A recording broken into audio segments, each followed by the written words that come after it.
यहाँ कभी खुशी कभी गम का सटीक और ईमानदार सारांश दिया गया है। बिज़फीड द्वारा प्रकाशित उस खूबसूरत फिल्म पर एक नज़र डालें जिसने हम सभी में चमत्कारी वज़न घटाने का विश्वास जगाया, और जब भी हमने डुकी बनाई तो हमें करीना के बारे में सोचने पर मजबूर कर दिया।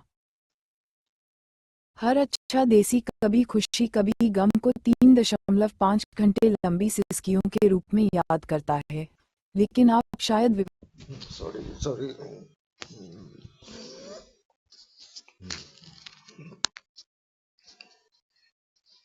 यहाँ कभी खुशी कभी गम का सटीक और ईमानदार सारांश दिया गया है।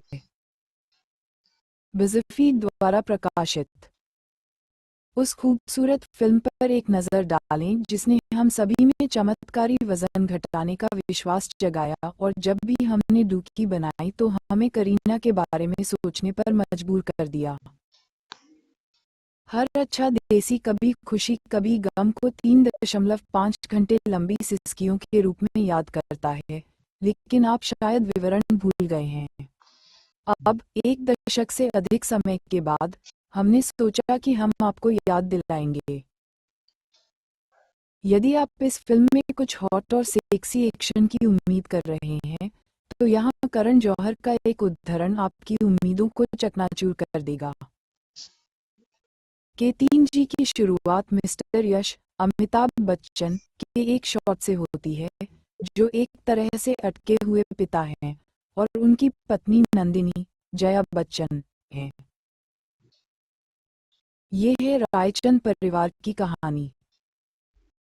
हमें एक बोर्डिंग स्कूल में ले जाया जाता है जहां रायचंद का छोटा बेटा रोहन ऋतिक रोशन क्रिकेट मैच जीतता है, अपने परिवार को बेकार ईमेल लिखता है जिसमें वह केवल यही बात करता है कि वह कितना अच्छा दिखता है और अपने भाई को याद कर रहा है। रोहन दिवाली पर घर जाने की योजना बना रहा है, लेकिन इससे पहले वह अपनी गर्लफ्रेंड्स से मिलने का फैसला करता है, जैसा कि वह उन्हें बुलाता है। वे उसकी दादी हैं। अजीब पारिवारिक चेतावनी। रोहन की नानी एक नेक इरादे वाली, हालांकि व्यंग्यात्मक महिला है जिसे अच्छी बड़ी दादी पर व्यंग्य करना पसंद है। नानी और दादी बेहद गुप्त बातचीत कर रही हैं। वे उन चीज़ों के बारे में बात कर रहे हैं जिनके बारे में रोहन को कभी पता नहीं चलना चाहिए। बेशक रोहन वहीं खड़ा है और अब सब कुछ जानता है। बॉलीवुड नियम: जब आप रहस्यों के बारे में बात करते हैं तो आप अस्थायी रूप से अपनी दृष्टि खो देते हैं। अब जब रोहन को पता चल गया है तो दादियों को उसे सब कुछ बताना होगा। हमें रायचंद हाउस में 10 साल पीछे ले जाया गया है, जो कि साल की सबसे बड़ी उपलब्धि है क्योंकि यह स्पष्ट रूप से देसी बच्चों के लिए हॉगवर्ट्स है। इस बकवास महल को देखो। गुलशन ग्रोवर शायद इस कुतिया में स्नैप अप हैं।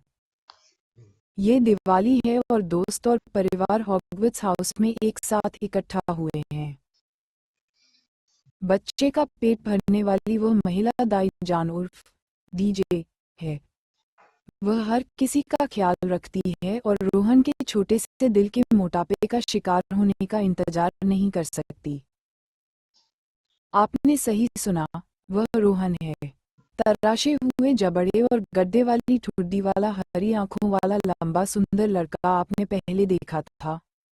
हाँ, क्या हमारे साथ गंदगी की जा रही है या हमारे साथ गंदगी की जा रही है?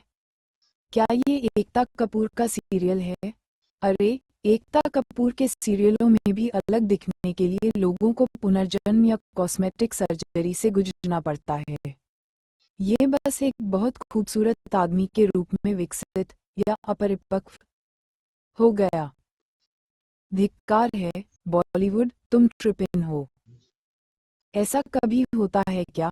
यदि आप किसी ऐसे व्यक्ति को जानते हैं जो ये चमत्कार करता है, तो कृपया मुझे ईमेल करें और बताएं कि बोर्डिंग स्कूल में कुछ ही वर्षों में बूम बूम चब्बी चूम चूम से स्लिम सेक्सी बनने के लिए मुझे क्या करना होगा।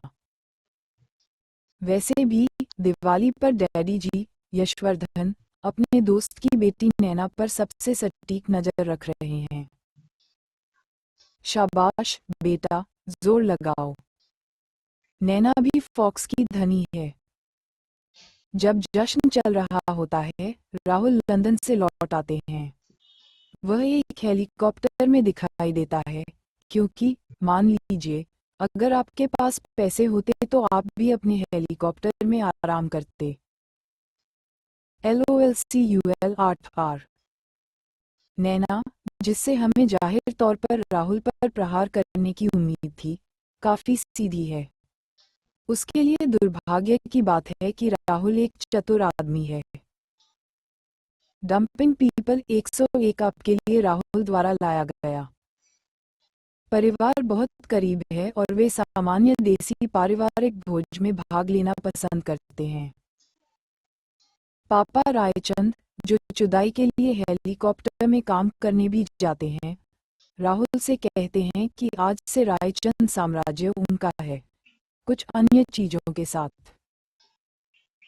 उफ, अंजलि से मिलें। वह एक मामूली हलवाई की बेटी है। वह चांदनी चौक में अपने पिता और परेशान बहन के साथ रहती है। चांदनी चौक में और भी किरदार हैं। हर कोई एक दूसरे का दोस्त है। वह रुखसार है, अंजलि की दोस्त और दाई जान की बेटी। वह जल्द ही शादी करने वाली है और ये लोग के 3G में मुस्लिमों की कमी को पूरा कर रहे हैं। क्या आप अनुमान लगा सकते हैं कि अंजलि के पिता कौन हैं? हम क्या चाहते हैं? कन्यादान। हम इसे कब चाहते हैं? शुभ मुहूर्त पर। वह अपनी तेज तर्रार लड़कियों से शादी करने के लिए इंतजार नहीं कर सकता, लेकिन उन्हें यह विचार पसंद नहीं है।